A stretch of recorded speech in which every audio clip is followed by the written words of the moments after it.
Bonjour à tous, bienvenue sur la chaîne et ici on se retrouve pour une vidéo Mieux me connaître. On se retrouve ici pour une vidéo un peu différente des autres, il s'agit d'une vidéo sur moi. Alors j'ai eu la joie d'être taguée par Audrey Atelier, que je vous mets ici.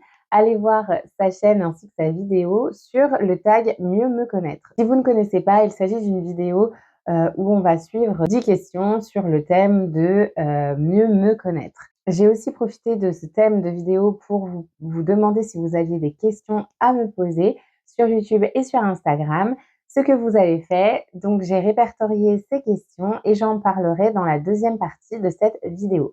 Mais nous allons commencer par les 10 questions du tag que vous retrouverez en barre d'infos. Après avoir fini de répondre à toutes ces questions, je dois moi aussi taguer certaines de mes collaboratrices youtubeuses afin qu'elles puissent elles aussi faire cette vidéo. Alors n'hésitez pas à attendre la fin de la vidéo pour savoir qui j'ai tagué. Je vais commencer directement, prendre mon petit matcha latte, j'adore ça. Donc je m'en fais très souvent, je suis plus thé que café. Ce n'était pas une question du tag. Je vais de temps en temps regarder en bas car j'ai les questions du tag et les questions que vous m'avez posées sur mon ordinateur qui est juste ici. Première question du tag. J'ai 33 ans et j'habite dans la région de Bordeaux. Deuxième question. Si vous avez vu la vidéo que j'ai faite il y a quelques mois, je répondais déjà à cette question. Le nom de ma chaîne YouTube, Nana Lévin. Il s'agit de mon pseudonyme que j'utilise depuis maintenant vraiment des années. Je crois que j'étais au collège quand ce pseudonyme a été créé, donc ça fait vraiment très très longtemps. C'est l'association de deux personnages que j'aime énormément, de romans que j'aime énormément. Pour Nana, il s'agit de deux personnages de deux histoires différentes. Il y a Nana Osaki du manga Nana que j'aime énormément, qui est un personnage qui me ressemble beaucoup. Et il y a aussi Nana de Émile Zola, qui est également un personnage que j'aime énormément et un livre que j'adore énormément. Et pour Lévin, il s'agit d'un personnage de Anna Karenine de Tolstoï, qui est aussi un de mes romans favoris. Et c'est mon personnage préféré du roman et je l'aime énormément et j'ai trouvé que c'était un nom assez peu commun et qui pourrait très bien passer en nom de famille. C'est la raison pour laquelle il suit Nana. Donc voilà pourquoi mon pseudo s'appelle Nana Lévin. Et en soi, j'ai enchaîné, je me suis dit, comme mon Facebook s'appelle comme ça, ma vie autour de mes passions s'appelle comme ça. Donc, j'ai créé ma chaîne YouTube sous le même pseudonyme. Question numéro 3. Alors pareil, c'est une question auquel je réponds beaucoup plus en profondeur dans mon ancienne vidéo que je vous mets juste ici. N'hésitez pas à aller la voir si vous voulez plus de détails. Mais mon parcours scolaire, j'ai un master en négociation internationale avec les pays asiatiques. Je parle coréen, japonais, anglais, français couramment. On enchaîne avec la 4e question. Alors, comme je viens juste de vous dire mon diplôme, les études que j'ai faites se sont faites en Asie et mon voyage le plus marquant a été quand j'ai été faire mes études en Corée du Sud. J'y ai passé un certain nombre de temps et vraiment c'est un voyage qui m'a marqué plus que je pouvais imaginer. C'était vraiment une expérience incroyable. J'ai adoré et j'aime énormément ce pays. Question numéro 5. Ouh là là. Alors, la question numéro 5 est une question assez compliquée à répondre. On m'a identifiée à plusieurs reprises à différentes stars du cinéma, mais moi, je ne me trouve je me trouve aucun point commun avec ces différentes stars.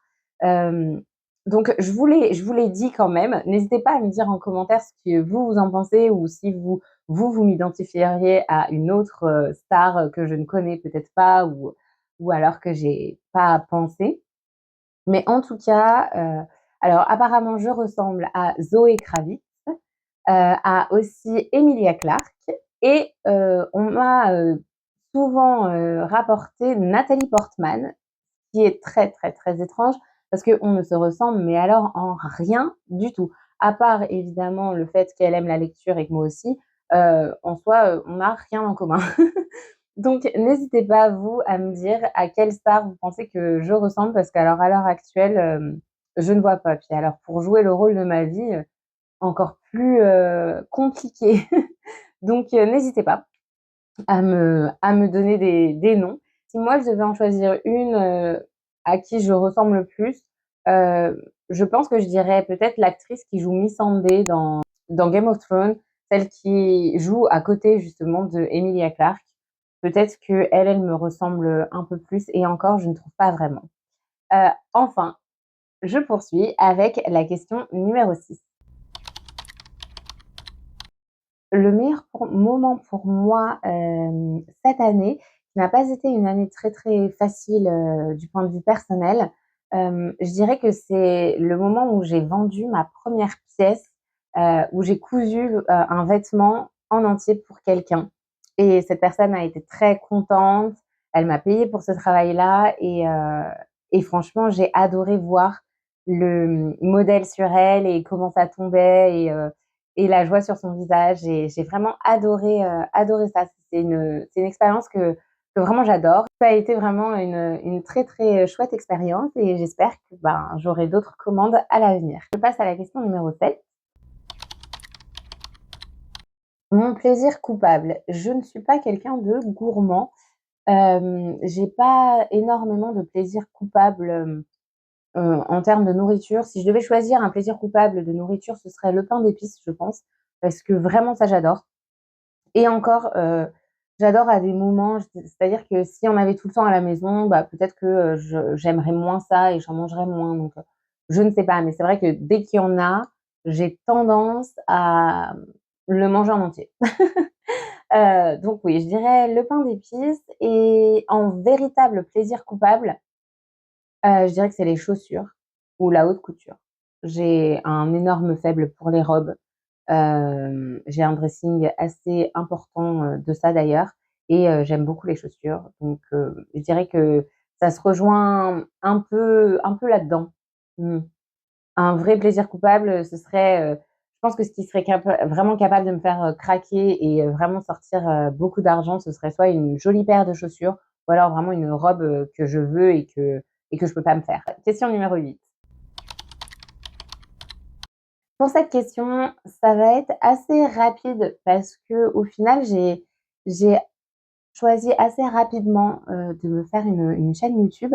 C'était en regardant les vidéos de Raphaël DVN, que je pense que vous connaissez très bien, elle est quand même très connue et aussi, je pense que Méthode Mathilde qui a eu un impact sur, le commencement de ma chaîne et comment j'avais envie que ma chaîne s'articule, autour de l'élégance, le romantisme, ce genre de choses et je pense que oui, ces 2 youtubeuses m'ont inspirée beaucoup. D'ailleurs, je les suis toujours et j'aime toujours regarder, leurs vidéos.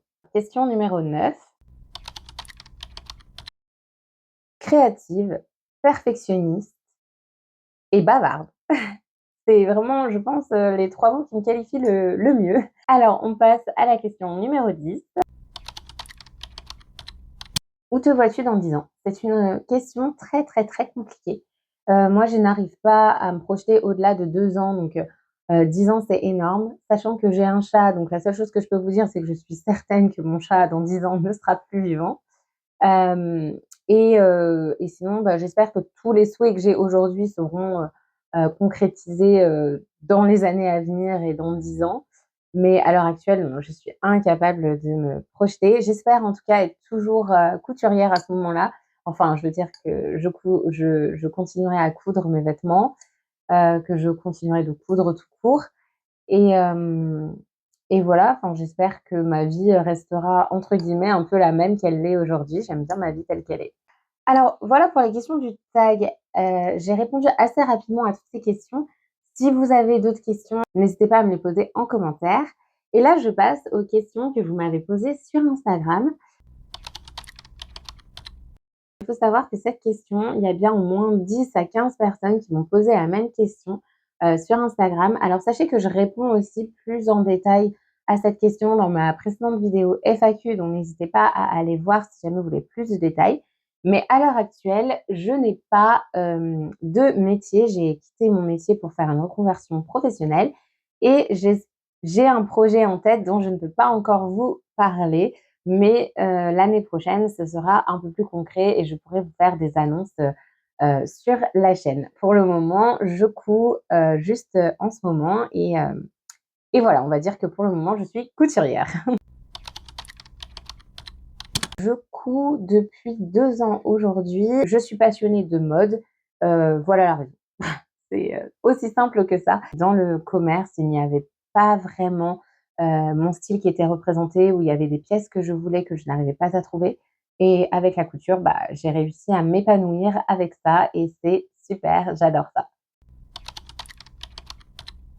Alors j'ai actuellement 2 autres passions que la couture. Il y a l'aquarelle, je fais énormément d'aquarelle. Et je vous mets quelques petits, dessins que j'ai faits. J'aime beaucoup ça. Je suis pas aquarelliste parce que je ne vends pas, mes illustrations. Si jamais vous voulez voir plus d'illustrations, je vous mets mon Instagram ici où j'ai répertorié, tous mes dessins, depuis le début. Vous pouvez voir mon évolution. J'aime énormément ça et ma seconde passion qui est, la passion de ma vie, je dirais, c'est la lecture. Je suis une très, très, très, très grosse lectrice.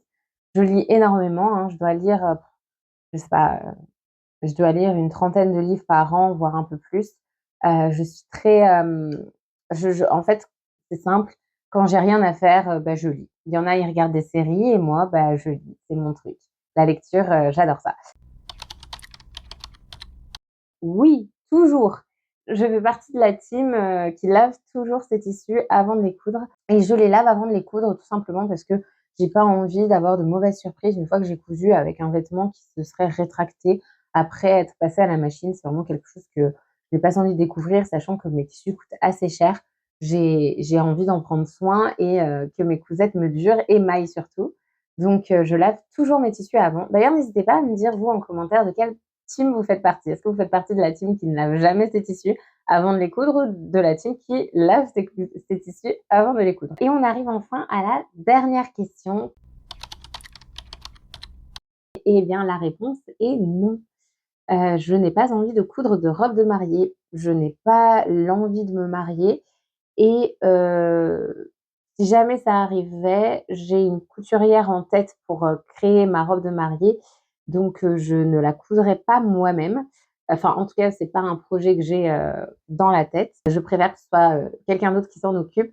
Un peu trop de pression pour moi, surtout que, comme je vous disais avant, je suis très perfectionniste, donc je suis capable hem, de pas du tout aimer la robe que je suis en train de faire et si je n'aime pas la robe que je suis en train de faire ou que je lui vois des défauts partout, je n'oserais jamais la porter le jour de mon mariage. Donc je pense que je laisserai cette étape à quelqu'un d'autre et coudre une robe de mariée pour quelqu'un d'autre, c'est pareil, quelque chose dont je n'ai pas envie parce que j'ai envie que ce soit parfait, parce que c'est un jour très important pour la personne qui va se marier et si ma couture n'est pas parfaite, ça va me poser énormément de problèmes, un cas de conscience et psychologiquement, je ne suis pas sûre de pouvoir le vivre. Après, je suis pas fermée à l'idée. Je pense que si j'ai une amie qui me dit: «Je me marie, j'adore ce que tu fais, tes créations sont magnifiques, j'ai vraiment envie que ce soit toi qui fasses ma robe», je pense que je lui dirais oui. Mais c'est vraiment pas un projet que j'ai ou une envie en tout cas que j'aurais. Il faut vraiment me convaincre en tout cas. Par contre, la chose que j'ai envie de coudre, c'est une robe de princesse. Ça, j'aurais bien envie de me faire un costume de princesse. J'ai pas encore, établi quelle princesse, j'aurais envie de faire, mais en tout cas, ça c'est un projet que, qui m'amuserait, je pense, vraiment beaucoup à faire. Donc pourquoi pas? En tout cas, cette vidéo se termine ici. Merci à tous ceux qui m'ont posé des questions sur Instagram. J'espère avoir répondu à vos attentes. En tout cas, merci à Audrey de m'avoir taguée pour, cette, petite vidéo et j'espère qu'elle vous aura intéressée et vous aura aidé à mieux me connaître. J'ai oublié de taguer les chaînes, alors je tag Bliss, Les Sœurs Fileuses et Célia Karénine pour mieux me connaître. Et moi, je vous dis à la prochaine et je vous fais des bises et bonne couture.